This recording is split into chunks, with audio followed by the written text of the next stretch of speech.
इतनी महंगाई है मरना भी अगर चाहूं तो जहर मिलता नहीं बाजार में सस्ता साहब। ये शेर है हसन गुलफाम का, लेकिन हालत लगभग पूरे देश की ऐसी ही है। मिडिल ईस्ट में जंग 3 हफ्ते बाद भी जारी है। स्ट्रेट ऑफ हॉर्मुज में अटके जहाज बादशाह सलामत के गले की हड्डी बन चुके हैं। मिडिल ईस्ट में उनका फैलाया रायता पश्चिमी एशियाई देशों के लिए एनर्जी क्राइसिस में बदलता दिख रहा है। बीते कुछ दिनों में डिप्लोमेसी के रास्ते इंडिया के कई जहाजों ने स्ट्रेट ऑफ हॉर्मुज को पार किया। ये जहाज अपने साथ एलपीजी और कच्चा तेल लेकर आए। ये वीडियो देखिए। और रुकिए, ये पाकिस्तान का वीडियो है। यहाँ गुब्बारों और पन्नियों में भरकर गैस सप्लाई होती है, लेकिन अपन इंडिया से हैं।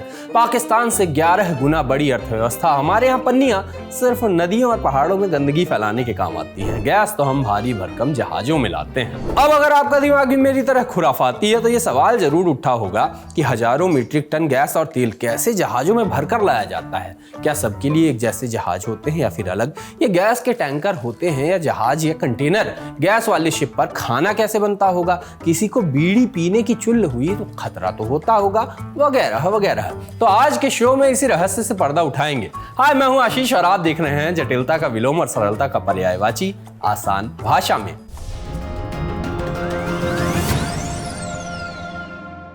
आपके किचन में इस्तेमाल होने वाले गैस सिलेंडर में जो गैस होती है उसको कहते हैं एलपीजी। एलपीजी माने लिक्विफाइड पेट्रोलियम गैस। ऐसी गैस जिसको ठंडा या दबाव देके लिक्विड बना दिया गया है। वजह, थोड़ा सा दबाव डालते ही एलपीजी गैस से बदलकर लिक्विड बन जाती है और यही खेल बदल जाता है, क्योंकि लिक्विड बनने के बाद ये गैस लगभग 270 गुना कम जगह घेरती है। मतलब ऊर्जा उतनी ही मिलेगी लेकिन जगह कम घेरेगी। एक वजह और है लिक्विड बनाने के पीछे। आपने देखा ही होगा, सिलेंडर डिलीवरी के वक्त कई बार उठाया पटका जाता है, इसके बाद भी नहीं फटता।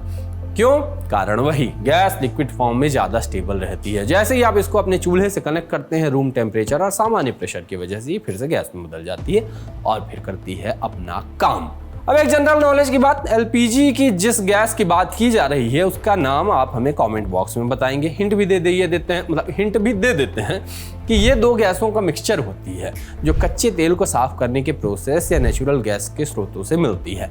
इन्हें टाइटली पैक्ड सिलेंडर में रखा जाता है। वजह है एक छोटी सी चिंगारी भी इनको जलाने के लिए काफ़ी होती है। एलपीजी गैस में खुद कोई गंध नहीं होती। ऐसे में लीकेज के वक्त आग लगने का खतरा बढ़ जाता है, इसलिए इसमें एक खास पदार्थ मिलाया जाता है जिसको एथाइल मरकैप्टन कहते हैं। इसकी बदबू सड़ी हुई गोभी जैसी होती है ताकि गैस लीक होने पर आसानी से पता चल सके।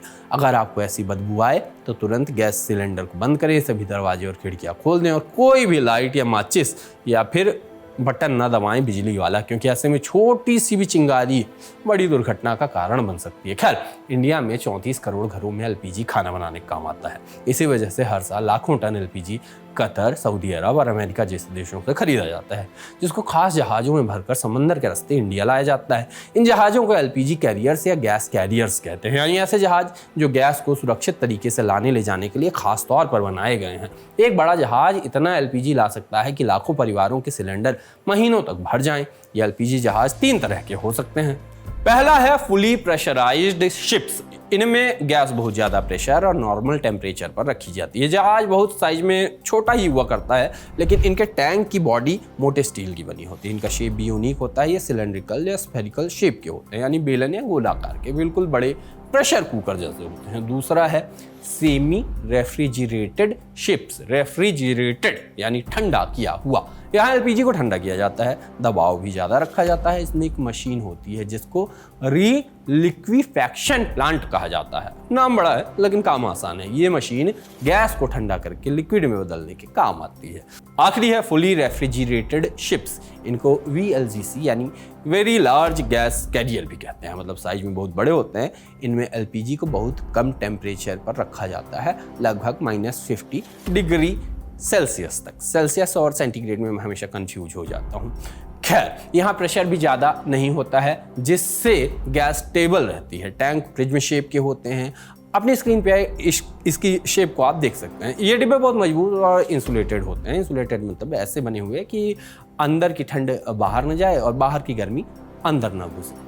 ये तो थी जहाज़ों की बात। अब आते हैं लोडिंग पर। लोडिंग यानी जहाज में एलपीजी गैस भरना। सबसे पहले जहाज को तैयार किया जाता है। टैंक पूरी तरह सूखे होने चाहिए। फिर उनमें इनर्ट गैस भरी जाती है। इनर्ट गैस नीचे से डाली जाती है और हवा ऊपर से निकल जाती है। ऐसा इसलिए किया जाता है क्योंकि हवा में ऑक्सीजन मौजूद होती है। अगर सीधे ही एलपीजी भर दिया जाए तो आग लगने का खतरा बढ़ जाता है। इसी वजह से पहले इनर्ट गैस डाली जाती है ताकि हवा में मौजूद ऑक्सीजन बाहर निकल जाए। ऑक्सीजन निकालने के बाद ही एलपीजी को भरा जाता है। लोडिंग के दौरान भी इनर्ट गैस का दबाव बनाए रखा जाता है ताकि बाहर की हवा अंदर ना आए। इसके बाद टैंक को धीरे धीरे किया जाता है ठंडा। इस प्रोसेस को कूलिंग डाउन कहा जाता है। इसके पीछे भी साइंस का हाथ है। अगर बिना ठंडा किए -40 डिग्री तक ठंडी एलपीजी टैंक में भर दी जाए तो टैंक में आ जाती हैं दरारें। टैंक फट भी सकता है। इसको थर्मल शॉक कहा जाता है। इसे ऐसे समझिए कि कांच के गिलास में अगर अचानक बहुत ठंडा या बहुत गर्म पानी डाल दिया जाए तो क्या होगा। गिलास तुरंत क्रैक हो सकता है, टूट सकता है, चटक सकता है, क्योंकि अंदर बाहर का टेम्परेचर डिफरेंस बहुत ज़्यादा हो जाता है। इसको कहते हैं थर्मल शॉक। कूलिंग डाउन के बाद असली काम शुरू होता है। किनारे पर लगे पंप से एलपीजी को जहाज में भरा जाता है। जहाज पर काम करने वाली टीम हर समय प्रेशर को और टेम्परेचर को ध्यान में रखती है। यहाँ ध्यान देने वाली बात एक और है, टैंक को पूरा नहीं भरा जाता। लगभग 98% तक ही गैस डाली जाती है। गैस लिक्विड फॉर्म में फैलती है। इसको गैस एक्सपेंशन कहते हैं। लोडिंग के बाद जहाज तैयार हो जाता है। अनलोडिंग यानी गैस को निकालना लगभग इसी का उल्टा प्रोसेस। अगर आप सोचते हैं कि टैंकर तो टैंकर होता है, बस तेल भर दो, गैस भर दो और जहाज रेडी, ऐसा बिल्कुल नहीं होता है। जितना अंतर कार या बाइक के फ्यूल टैंक और एलपीजी सिलेंडर में है, उतना ही अंतर इन दोनों जहाज़ों में होता है। इसको ऐसे समझिए कि जिसकी जैसी ज़रूरत उसका वैसा टैंक। क्रूड ऑयल यानी कच्चा तेल पहले से ही लिक्विड होता है, इसलिए उसको ठंडा करने या प्रेशर में रखने की ज़रूरत नहीं होती। क्रूड ऑयल शिप के अंदर बहुत बड़े बड़े खाली हिस्से होते हैं जिनको इंटीग्रल टैंक कहा जाता है। ये टैंक जहाज की बॉडी का ही हिस्सा होते हैं, यानी अलग से कोई कंटेनर नहीं होता। इन टैंकों में कच्चा तेल भर दिया जाता है। जहाज में बीच बीच में बल्क हेड्स यानी मोटी मोटी स्टील की दीवारें होती हैं जो तेल को अलग अलग हिस्सों में बांटती हैं ताकि जहाज स्टेबल रहे। इसके अलावा पंपिंग सिस्टम होता है जो तेल को लोड और अनलोड करता है। ऊपर की तरफ डेक पर पाइपलाइन और वॉल्व्स लगे होते हैं। एलपीजी के बारे में तो हमने ऊपर आपको डिटेल में बताया ही है।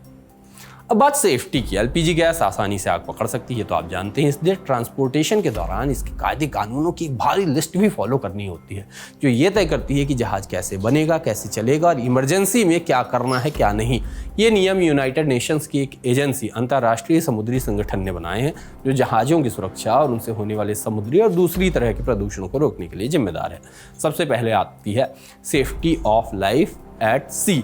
नाम से ही क्लियर है, समंदर में लोगों की जान बचाना इसका मेन काम है। इसके तहत एलपीजी शिप्स का डिजाइन ऐसा होना चाहिए कि आग लगने की स्थिति में डैमेज कम हो।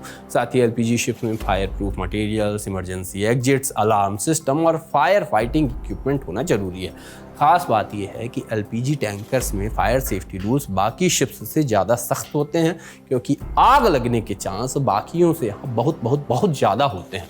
अगला है IGC कोड यानी इंटरनेशनल गैस कैरियर कोड। इसको आप एलपीजी शिप्स का रूल बुक कह सकते हैं। इसमें डिटेल में बताया गया है कि गैस कैरियर्स कैसे बनाए जाएंगे, किस तरह के टैंक होंगे और कौन कौन से सेफ्टी सिस्टम्स जरूरी हैं, जैसे pressure control, temperature control, emergency shutdown systems.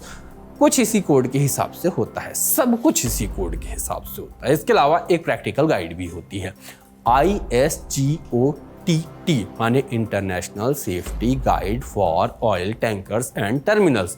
इसमें रियल लाइफ ऑपरेशन से जुड़े नियम होते हैं, जैसे गैस ट्रांसफ़र कैसे करनी है, जहाज और पोर्ट के बीच कोऑर्डिनेशन कैसा होगा और इनर्ट गैस सिस्टम कैसे यूज करना है ताकि आग लगने का खतरा कम से कम हो। एक और सेफ्टी लेयर है पोर्ट सेफ्टी रेगुलेशन। इसका मतलब है कि हर देश अपने पोर्ट्स पर, अपने बंदरगाहों पर एक्स्ट्रा रूल्स, एक्स्ट्रा नियम लागू कर सकता है। जैसे अगर कोई एलपीजी टैंकर भारत के किसी पोर्ट पर आता है तो उसको लोकल सेफ्टी चेक्स, सही communication system, fire safety arrangement और ट्रेंड क्रू का प्रूफ देना होता है।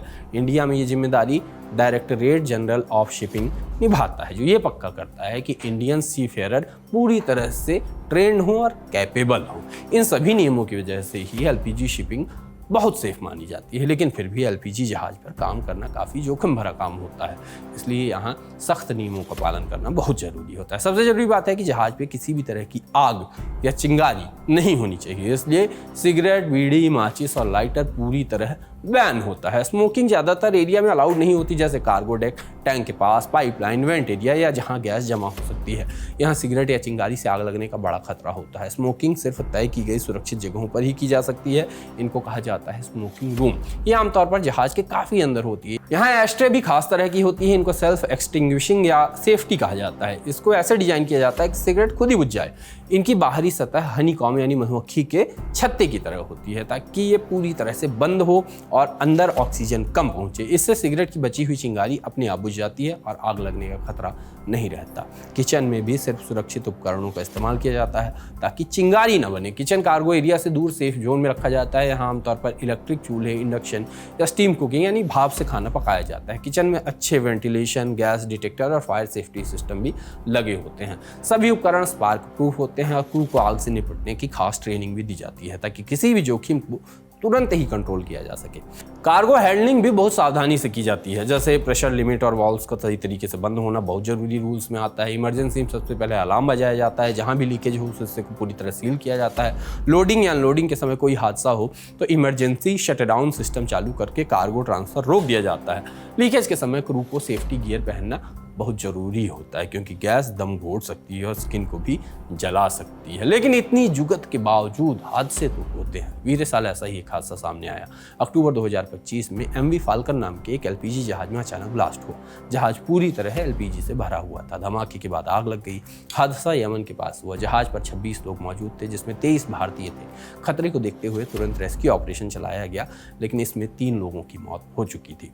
ऐसे हादसे दिखाते हैं कि LPG ट्रांसपोर्टेशन में एहतियात बरतना कितना जरूरी है। LPG हमारी जरूरत है, लेकिन स्टोरेज और सेफ्टी पर सही ध्यान नहीं दिया जाए तो ऐसे हादसे होते ही रहेंगे, जिनको टालना बहुत जरूरी है। खैर, भारत का LPG सिस्टम स्टोरेज नहीं बल्कि सप्लाई पर आधारित है। मतलब जितना आता है उतना यूज कर लिया जाता है। इंडिया अपनी ज़रूरत का लगभग 60% LPG आयात करता है। इनमें से 80% से ज़्यादा सप्लाई स्ट्रेट ऑफ हॉर्मुज से आती है, इसलिए किसी भी तरह की रुकावट का असर तुरंत सप्लाई पर असर डाल देता है। भारत हर महीने लगभग 3 मिलियन टन LPG कंज्यूम करता है, लेकिन हमारी स्टोरेज कैपेसिटी इसके आधे से भी कम है। दूसरी तरफ मिडिल ईस्ट में जंग 3 हफ्ते बाद भी जारी है। जानकार बताते हैं कि देश में गैस का संकट जल्द खत्म होता दिखाई नहीं दे रहा। ऐसे में सवाल उठता है कि क्या जंग रुकने का इंतजार करना सही है या फिर नए एनर्जी सोर्स भी खोजे जाने चाहिए। अपनी राय हमें कमेंट बॉक्स में जरूर बताइए। देश और दुनिया की बाकी खबरों के लिए देखते रहिए दी ललन टॉप। ये सारी जानकारी लाए थे आपके लिए हमारे साथी अभिलाष, और कैमरे के पीछे एक आखिरी बार थे हमारे साथी मोहन। देखते रहिए दी ललन टॉप। शुक्रिया।